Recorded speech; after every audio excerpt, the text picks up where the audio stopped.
Go ahead, Bhargava.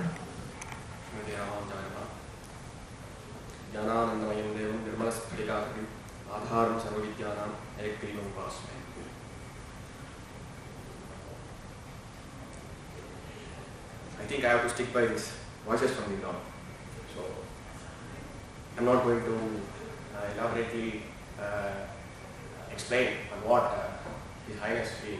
Ramanuja Swami said.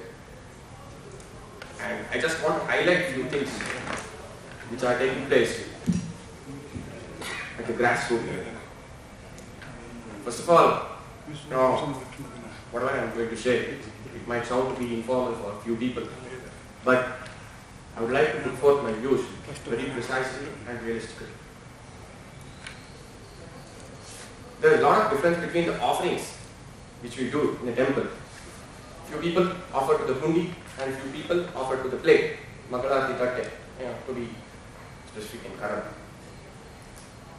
So, the difference is, if a temple is being governed, managed and administered by the government, whatever the money you are sending, it doesn't reach anywhere to society. One, which goes to the Hajj subsidy, or it goes to any other religious propagation, or any other ideology of such kinds. One more is, we are feeding the archakas. Being in that community, I am very frankly telling this, because I come from a place called Melukote, which is referred to as Tirunarayanapuram and Jnanamantapam, which has got history of 4 yugas. So here, the concept is, an archak in Melukote temple, he gets a monthly income of 7 to 8 lakh rupees. Can you imagine?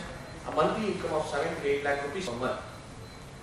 And the other offerings which you do to the hundi are different. These are the offerings which I am speaking that goes to the plate, which they do arati. So that is why I like the TPD system of working. The complete vigilant setup is being made and no offerings is to be done to any plate anywhere. The only offerings to be done is to the Srivari Hundi, which empowers the community that is being worshipped in the temple. I just want to again reciprocate what Professor Vaidyanathan said. He told that in 10-15 years you would have shortage of people, human resource, who take care of the temple. No, it's not 10-15 years, sir. It's whatever we are facing today, now. We don't have human resource to take care of the temple, and that's what made me to go back to my village and do my attachment to the Lord. Secondly, I would like to stress upon improvising the temple ecosystem, which has to be rejuvenated, which can happen only through educational institutions surrounding the temple.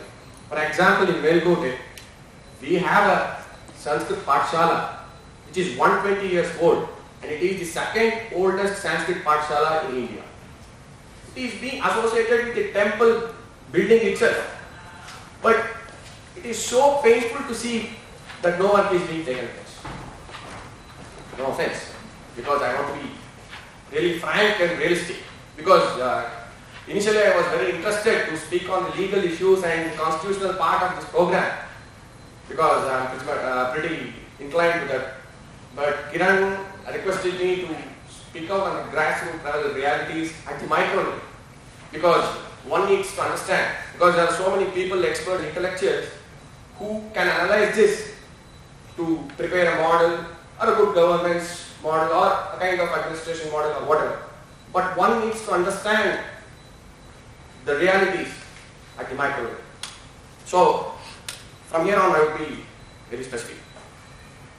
So, temple education is very mandatory, because today my own cousin, prostitute cousin, I would like to term her as a prostitute, she told me yesterday, when I discussed about this, I'm going to attend a conference on this. She told, again you are bringing Hindutva here, saffron terror here. She questioned me. I told, come on, this is a Hindu temple, this is our property. How can you term this? So this is the kind of education which is being given in our own community. My own cousin sister, she belongs to the same family. She belongs to the same clan. how can she say this? This shows that there is no proper education which is being given to the temples. This is one of the important points to be made out, because whatever we are going to do in this regard is going to stand for generations, and it is very important for the nation in coming days. And one more thing I need to stress upon is, here, it's said by Chanakya, without whom we would never have a country called Bharat. I don't want to say India. So he told, Ved Vandana ki saath saath Rashtra Vandana ka svar bhi dishaon mein gujna avashyak hai. So we need to bring practice Kshatra into the students. It should be given, Kshatra should be given to all 4 Varnas. It should be given, it's a must. So this one would be, I would like to suggest or advise this part of the thing to be, included in the program, which I found out it was missing. The both regarding Hindi and play and this temple education. Especially there, yesterday we had a meeting, even Ram was a part of it, where we discussed, we have a Gurukul in Melukote. Now we have planned to install a flag post in the Gurukul. Each and every Pathshala should have a flag post where Vedic education, apart from Vedic education, education related to nationalism and patriotism. Nowadays people say a lot of differences between nationalism and patriotism, saying that nationalism is borrowed from Europe.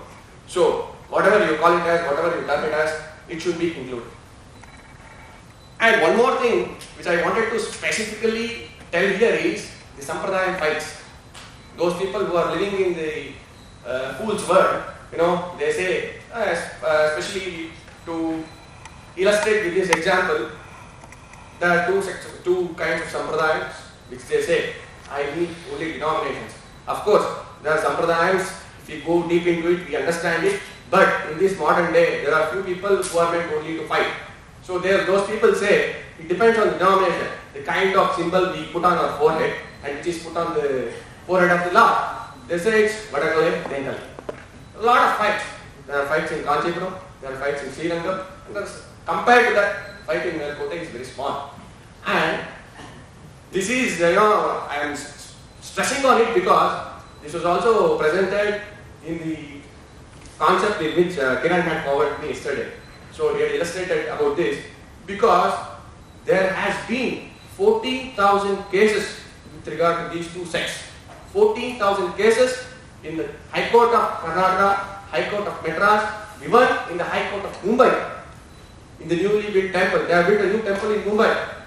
They are wondering which namam to be kept, and they are fighting. In Sri Lanka, they put a namam to the elephant. They say, no, you should put you. Or some says you should put white. The same thing is happening. We are looking forward to uniting the entire Hindu community here by bringing the temple governance to one community. So this is a lacuna wherein we have to very deeply go into this and try to somehow sort out this issue and make those people come out of this fool's world. Because they should know what's happening to dharma nowadays. If there is no dharma, there is no sampradaya. Take it for granted. I am telling you, if there is no dharma, there is no sampradaya. Some people might feel that I am aggressive, but I am like, you should. If there is no dharma, there is no sampradaya, there is nothing. If there is no dharma. People can call me that I am from RSS or whatever, it doesn't mind, but whatever I am speaking, this is reality. So that's why I specified it earlier. And one more thing. Sir, one angle you should appreciate.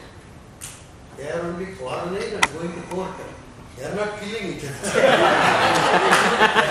No, that has also happened. That has also happened. Yes, when it comes down to I think what he is telling at the level like this, the other this, we are far more civil. One more respected speaker spoke about the Parishads. The Parishads, I don't think so if I would mention the name of a previous government, it would be wrong. The former BJP government, the later BJP government, they formed the Jilla Parishads, Rashtra Parishads at the state level, Taluk level, every Parishad was formed and they nominated their own members. What does the person who is nominated by the government to some Jilla Parishad, Jilla Dharmika Parishad know about running of the temple? In what way is he experienced? What about his knowledge, experience and expertise in that field? Who is going to calculate that? Is there any committee to nominate this? Nobody.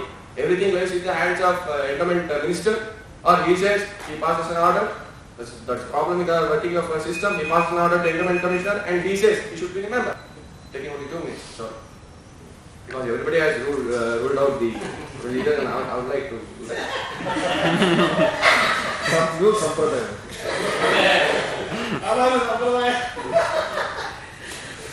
And one more thing, with regard to current affairs, I want to stress upon this because entry to the sanctum sanctorium.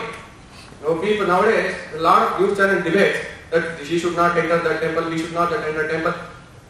I need to tell out this to everybody.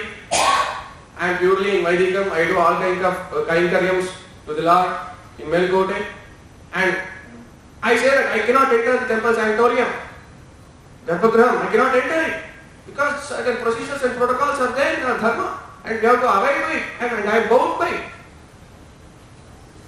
And this is a very important point which I have to make sure because this is making a lot of galata and noise in nowadays in every news channel.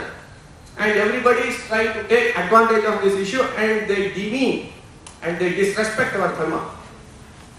One more point, this point is to be noted and I don't want to take much time. I find a lot of teachers here. I just want to tell one thing. Chanakya said this. He told, जब शिक्षक अपने पूर्वजों को पुण्य और कीर्ति को स्मरण कर अपने उत्तरदायित्व को निर्वाह करने में लिए सिद्ध हो, विजय निश्चित है। सप्त सिंधु की संस्कृति को विजय निश्चित है। विजय निश्चित है इस राष्ट्र की जीवन मूल्यों की, विजय निश्चित है इस राष्ट्र की, लेकिन आवश्यकता मात्र आवाहन की है।